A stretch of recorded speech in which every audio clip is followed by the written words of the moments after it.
Now I am going to talk about vaccination in the pregnancy. Pregnancy time లో important vaccinations ఏమేమి తీసుకోవాలో ఇప్పుడు చూద్దాము. ఫస్ట్ వచ్చేసి టెటనస్ వ్యాక్సిన్. జనరల్ గా అందరికి అన్ని ప్రెగ్నెన్సీస్ లో టెటనస్ వ్యాక్సిన్ అనేది అడ్వైస్ చేస్తూ ఉంటాము.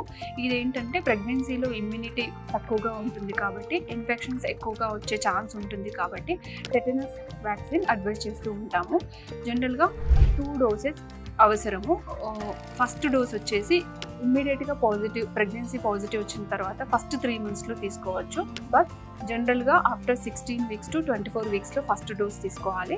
సెకండ్ డోస్ వచ్చేసి 1 month, ఫస్ట్ డోస్ తీసుకున్న 1 month తర్వాత సెకండ్ డోస్ తీసుకోవాలి. ముందు టీటీ మాత్రమే ఇచ్చేవాళ్ళము. ఇప్పుడు వచ్చిన న్యూ గైడ్లైన్స్ ప్రకారము టీడీ ఇస్తున్నాము. టెటనస్తో పాటు డిఫ్తీరియా కూడా ఇంక్లూడ్ అయ్యే టీడీ ఇస్తున్నాము. టీడీ వ్యాక్సిన్ కూడా 2 doses.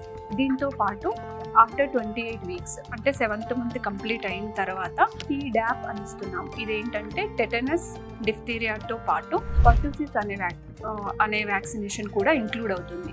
దీంతో వచ్చే అడ్వాంటేజ్ ఏంటంటే బేబీ డెలివరీ అయిన తర్వాత బేబీ ఇమ్యునైజేషన్ మనం స్టార్ట్ చేయడానికి 1 month టైం తీసుకుంటాము. సో ఆ ఫస్ట్ 4 to 6 weeksలో బేబీకి లంగ్ ఇన్ఫెక్షన్స్, న్యూమోనియా రాకుండా ఉండడానికి ప్రెగ్నెన్సీలోనే టీడాప్ ఇంజెక్షన్ అనేది అడ్వైస్ చేస్తున్నాము. సో దట్ మదర్లో ఫామ్ అయ్యే యాంటీబాడీస్ బేబీకి ట్రాన్స్ఫర్ అయ్యి వాళ్ళకి ఇన్ఫెక్షన్ కవర్ అవ్వడానికి యూజ్ అవుతుంది.